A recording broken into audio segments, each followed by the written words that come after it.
ஒரு அரசு அலுவலகத்துல 18 ஹார்ட் டிஸ்க் திருடுறதுக்கு எப்படிங்க கவர்மெண்ட் சர்வெண்ட்டுக்கு துணிச்சல் வரும்? அப்படி அது நடக்குதுன்னா அதில் சம்பந்தப்பட்டவர்கள் தான் அதை செய்ய வேண்டும். அது சம்பந்தப்பட்டவர் செந்தில் பாலாஜி மற்றும் சிவசங்கர், அவங்க 2 பேருமே அங்க இல்ல. யார் தொடர்ந்து அங்க இருக்கிறது?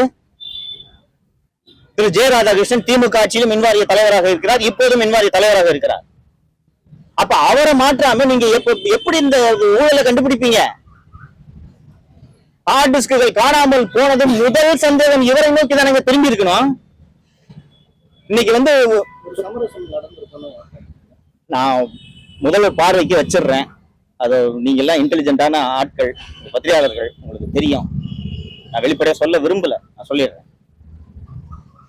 பிரதர், உங்களுக்கு தெரியும், சம்மர் ஆல்மோஸ்ட் முடிஞ்சிருச்சு, ரைட்டுங்களா? இந்த ஏன் மின்வெட்டுனா எங்க வீட்லயும் மின்வெட்டு போது வருது. எல்லார் வீட்லயும் ஃப்ரிட்ஜ், வாஷிங் மிஷின், டிவி எல்லாமே வச்சிருக்கோம். ஒரு நாளைக்கு 20 வாட்டி கரண்ட் போயிட்டு வந்துச்சுன்னா விளங்குமாங்க அந்த மிஷின்? இன்னும் பல பேர் உங்களில் இஎம்ஐ கட்டிட்டு இருப்பீங்க, அந்த டிவி ஃப்ரிட்ஜுக்கெல்லாம் இஎம்ஐ கட்டிட்டு இருப்பீங்க இல்லைங்களா? இப்படி கரண்ட் போயிட்டு வந்துச்சுன்னா என்னங்க ஆகும்? அந்த பொருள் வாங்க முடியுமா திருப்பி? கேட்டா மின் தேவை அதிகமாக இருக்கிறது, மின் பகிர்மானத்தில் சிக்கல், விநியோகத்தில் சிக்கல் இல்லைன்ட்டு ஒரு புதிய விளக்கத்தை ராதாகிருஷ்ணன் கொடுக்கிறார். உங்களுக்கு முதல் வாரத்தில் கத்திரி வெயில்ல இந்த ஷார்டேஜ் நடந்துச்சுன்னா நான் புரிஞ்சுக்கிறேன், வெயில் பீக்ல இருக்குன்ட்டு. ஆல்மோஸ்ட் சம்மர் முடிஞ்சிருச்சு, கேரளாவில் பருவமழை தொடங்கி விட்டது. அந்த பீக் சம்மர்ல இருந்ததோட அதிகமான மின்வெட்டு போது இருக்கிறதா? எப்படிங்க வருது? அதிகாரிகள் இன்னும் திமுக கைவசம் தான் இருக்கிறாங்கன்றத சொல்றீங்க.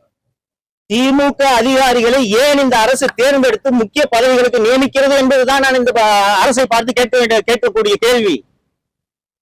திமுக அரசுக்கு நெருக்கமான அதிகாரிகள், ஊழல் செய்ய துணை போன அதிகாரிகளை தானே திமுக அரசு தேர்ந்தெடுத்து நியமிக்கும்.